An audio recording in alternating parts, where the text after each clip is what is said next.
आरक्षणाच्या लढाईमध्ये आपण सर्व साक्षीदार.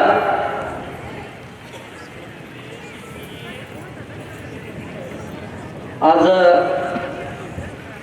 आपल्या पक्षाच्या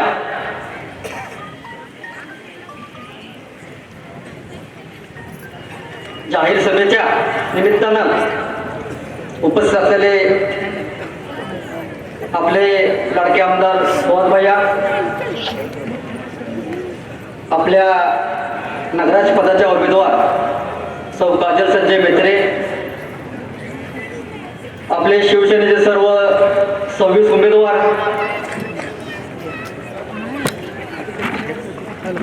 ज्यांनी आपल्याला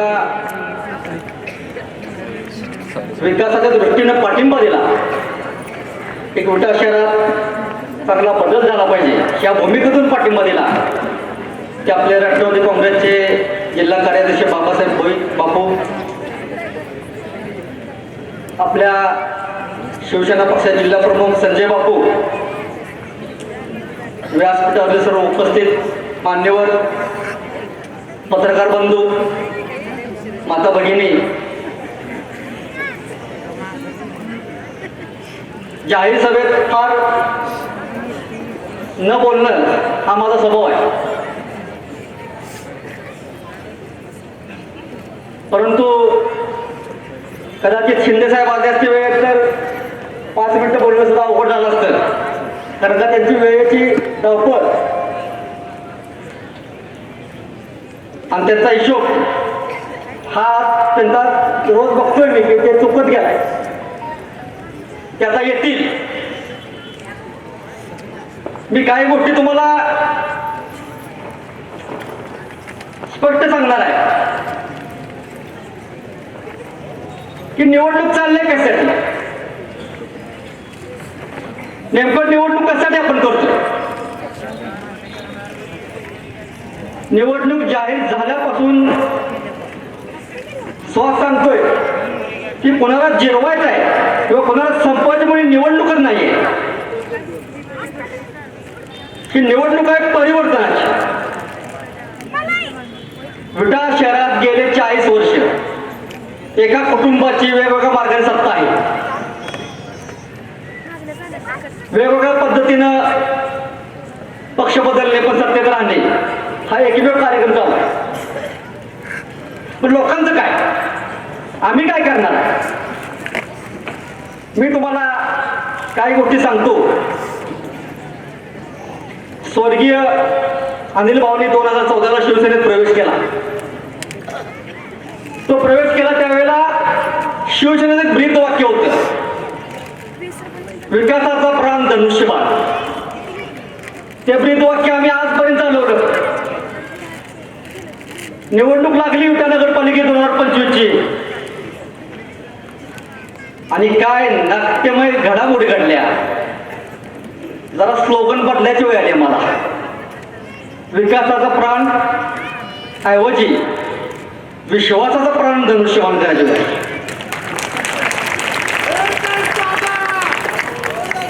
एक चांगला भला माणूस ज्याला आम्ही प्रमोट केला त्या भल्या माणसाला तुम्ही फसवलं. राजकारणात एकदा तर होणार असेल तर होय म्हटलं पाहिजे. पण संजय बापूंनी सांगितलं तशी ते गट्टी गदर ढकलत नेली आणि गतीचे वाईट काढले.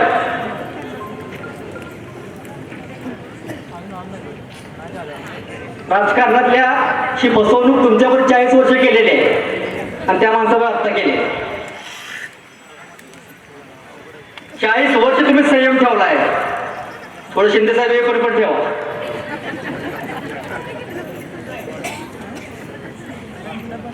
दोन 2022ला 21ला शिंदे साहेब मुख्यमंत्री झाले. सत्ता बदल केला आणि शिंदे साहेब मुख्यमंत्री झाले. त्याच्यानंतर स्वर्गीय अनिल भाऊंनी मतदारसंघाचा चेहरा मोहरा बदलला. तो चेहरा मोहरा बदलत असताना विटा शहरासाठी तब्बल जवळजवळ 200 कोटीचे पाणी योजनेचे पैसे सोडून 200 कोटीचे आपण विकास कामांना विकास निधी आणला. आता काही लोक म्हणतात की 4 वर्षात काय विकासच केलेला नाही, 0 रुपये आणले. त्यांना माझं जाहीर आव्हान आहे, उद्या स्टेज लावा शिवाय चौकात, मी सर्व पुराव्यासहित तुम्ही येतो. जर आम्ही विकास कामासाठी निधी आणला नसेल तर आत्ता इथनं माघार घेतो, आणि जर विकास कामासाठी 200 कोटी रुपये उलटा शहरात आणले असतील तर तुम्ही सर्व राजीनाम्यातून घरी परत जावा. तुम्ही न्यायला लागलाय कुठं निवडणूक भाऊबंदकीवर, हा विषय नाही आहे. तुम्हाला विकास करता आलेला नाही आहे, तुम्ही काय करू शकलेलं नाही आहे, म्हणून तुम्ही डायव्हर्ट करायला लागला विषय. माझं त्यांना खडा सवाल, तुम्ही उठ्यासाठी काय केलंय ते सांगा आणि काय करणार आहे ते सांगा. कुठं आहे तुमचा मागचा जाहीरनामा, तो तुम्हीच उघडून बघा, त्यात तुम्ही काय केलं.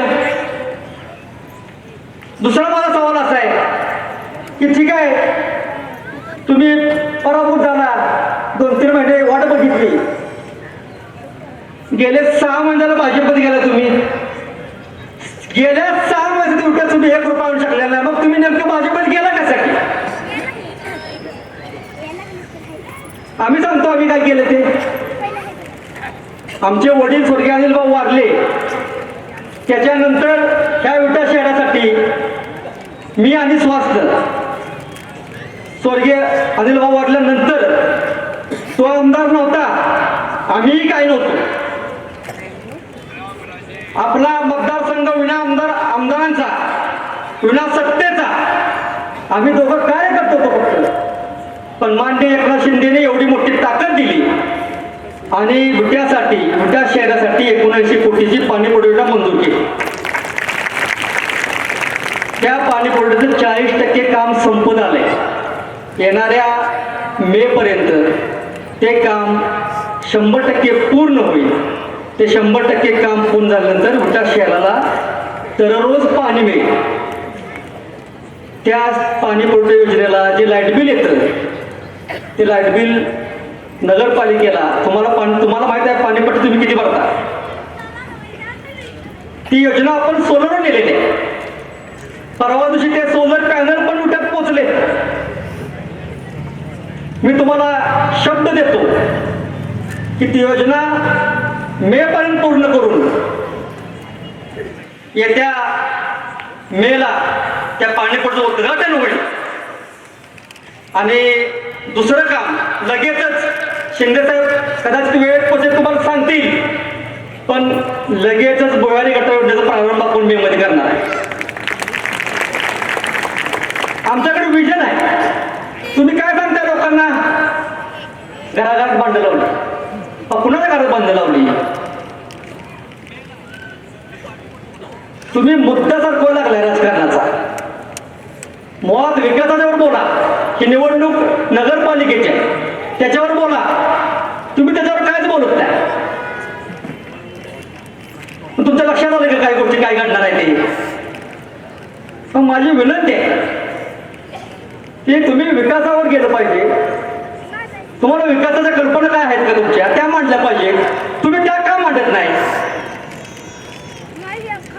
त्यामुळं पत्रकार बंधूंनी सुद्धा लक्षात ठेवलं पाहिजे आणि जनतेने सुद्धा लक्षात ठेवलं पाहिजे की गाडी भरकटली आहे, मुद्द्यावर कायच बोलत नाहीत, विकासावर कायच बोलत नाहीत. जर इलेक्शनला जाहीरनामा काढायचा, त्या जाहीरनाम्याचं काय केलं. मी तुम्हाला 4 गोष्टी सांगतो, 4 गोष्टी विटा शहरासाठी. मी शिंदे साहेबांना स्वतः सांगणार होतो, साहेब विटा शहराची पाणीपुरवठा योजना पूर्ण करणे, दुसरी गोष्ट भुयारी गटार योजना मंजूर करणे.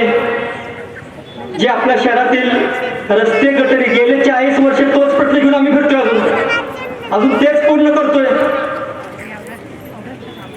कुठे आपल्याला विटा शहरात एखादा बगीचा सांगा तुम्ही. मग काय घडलं नाही तुमच्याकडून.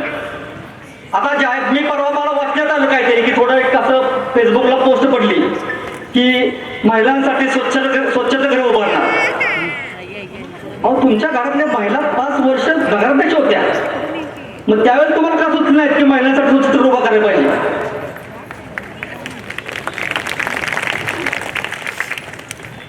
काहीतरी निवडणुकीत सांगण्याचा अर्थच नाही ना. माझी तुम्हाला सर्व जनतेला विनंती आहे की अत्यंत सरळ पद्धतीने सांगतोय की निवडणूक ही विकासासाठी झाली पाहिजे. आणि आता तुम्ही त्यांना दिलेला आहे, 40 वर्ष त्यांच्याकडे दिलेला आहे.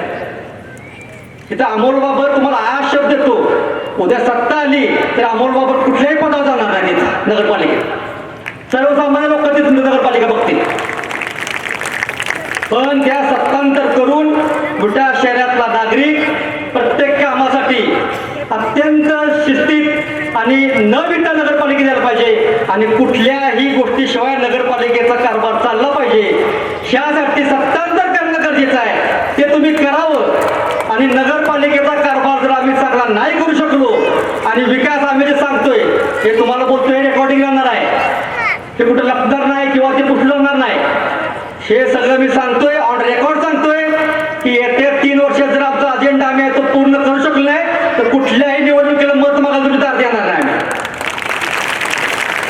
त्यामुळे तुम्ही येणाऱ्या 2 तारखेला निर्भयपणे कोणतेही मुलाचं न बाळगता ह्या धनुष्यबाण तुम्हाला प्रत्येक बॅलेटवर मशीनवर 3 मतं द्यायचे आहेत. नाव सुद्धा बघू नका, 3 मतं धनुष्यबाणाला द्या आणि विट्याला चांगल्या प्रकारचं सत्तांतर करून एक चांगलं शासन द्या. एवढं तुम्हाला विनंती करतो आणि थांबतो. जय हिंद, जय महाराष्ट्र.